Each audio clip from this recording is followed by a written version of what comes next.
Using open-ended questions during the investigative interview, Part 2. Evaluating the response to an open-ended question.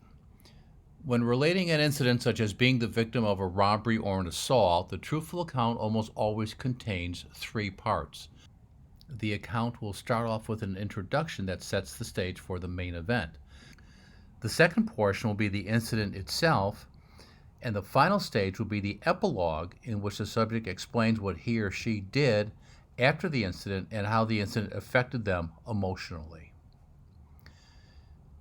Please note, though, that this guideline for these 3 parts does not apply in the immediate aftermath of the event during which the subject will be experiencing significant trauma. In a truthful account, the subject's actions, thoughts, and behaviors resulting from the incident become just as significant as the behavioral components. The following account of a carjacking is typical of a truthful account. Well, I was on my way to pick up my 2 children, Dave and Laura, from preschool. I got off at work at about 6:15, and I had to pick them up over on Lake Avenue before 7 o'clock. Rush hour traffic was pretty bad, and I was afraid that I might be late.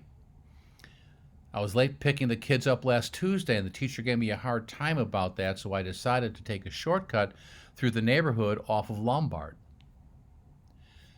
Those 2 paragraphs make up the introduction to this particular statement. I was distracted by the time and wasn't really thinking too much about where I was. At any rate, I was stopped at a red light on Lombard and St. Paul, and the car behind me bumped me. I was sort of startled, but it was just a bump, and I didn't think there would be any real damage. When I looked back, I saw this guy approaching my window, so I opened the door to talk to him. He told me there was damage to the back of my car, so I got out of my car to see what the damage was. He grabbed me by the shoulder and he said, "Take a hike," and pushed me away. He got into my car and did a U-turn going down St. Paul Drive the other direction. He squealed the tires and I jumped out of the way. The car that bumped me did the same thing. That is the main event.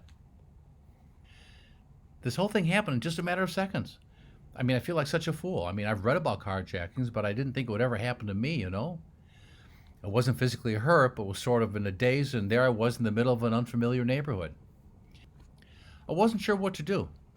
I walked to a Walgreens that was down the block, and they had a payphone where I called the police and the daycare center. The teacher agreed to wait for me, and after I talked to the police, I called the taxi and went and picked them up. And that's everything that happened.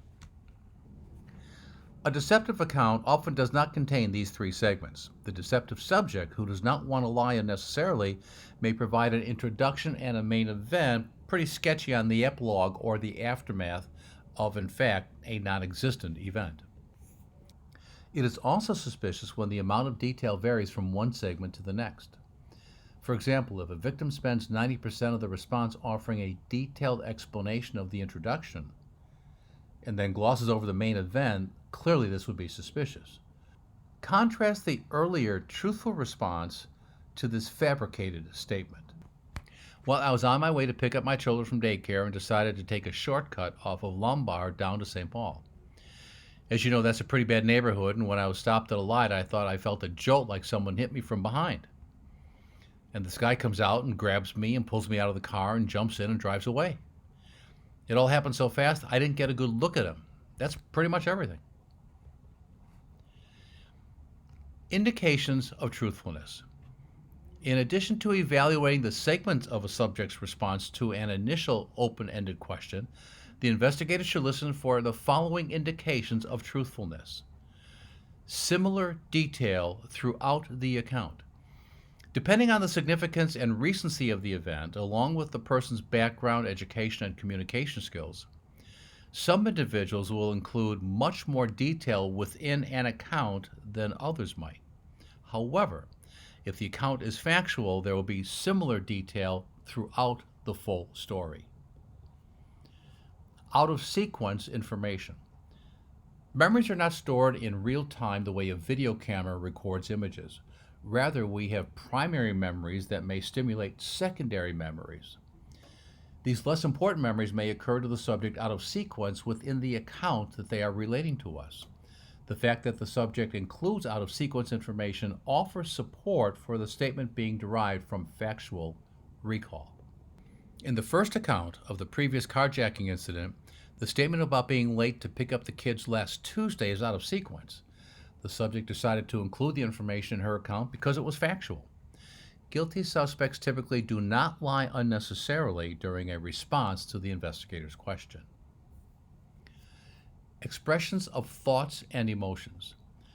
When relating a traumatic incident, it is suspicious if the subject does not include thoughts or emotional states because psychologically they are linked so closely with the behaviors.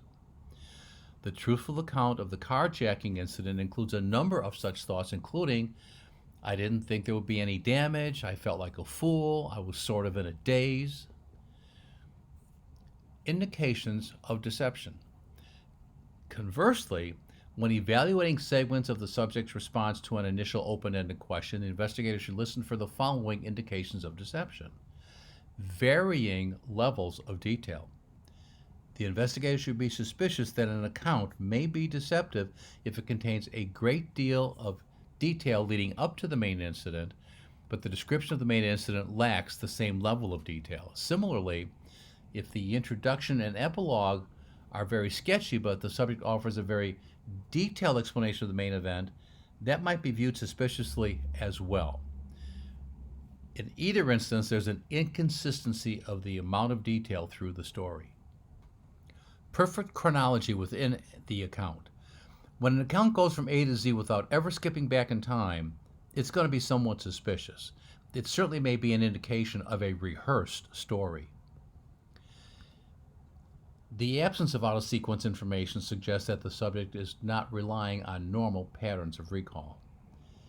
Now, keep in mind, however, that a truthful account that's been retold many times before that person gets to you may have developed a chronology just by sheer repetition of the story.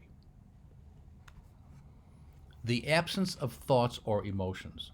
Deceptive accounts frequently focus entirely on behaviors: what happened, when it happened, how it happened, what was said, and so on.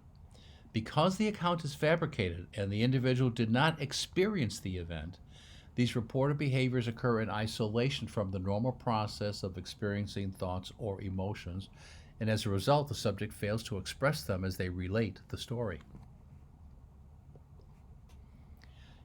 In a case involving fabricated robbery, the suspect was asked, "What was your reaction when you saw the man approach your vehicle?" His response was that he moved the money bags to the other side of the front seat. The investigator again attempted to elicit the subject's thoughts or emotions by asking, "Well, what were your thoughts when he approached you?" To which the subject responded, "I just stepped on the brake and moved the bags." Never once talking about how he felt. At no time did the subject state that he was afraid or had thoughts of being hurt or possibly even being killed. During the subsequent interrogation following the interview, he admitted stealing the money himself and making up the whole story about being robbed. Phrases indicating a time gap. There are key phrases to listen for during an open account that indicate the subject has consciously edited information from the account. Examples of these phrases include, "the next thing I remember," "before I knew it," "eventually." The following are two victim statements that contain time gap phrases. In both examples, clearly the victim has edited information leading up to the main event. Example 1. I got up from my chair and went into his house. When I came back outside, he had spread a blanket on the ground and he asked me to join him. I sat down on a corner of the blanket, and the next thing I recall is being on my back with my clothes pulled up around my neck and him fondling me. Example 2. I asked the officer why we were stopped, and he told me that if I say one more word, he was going to kick my blank.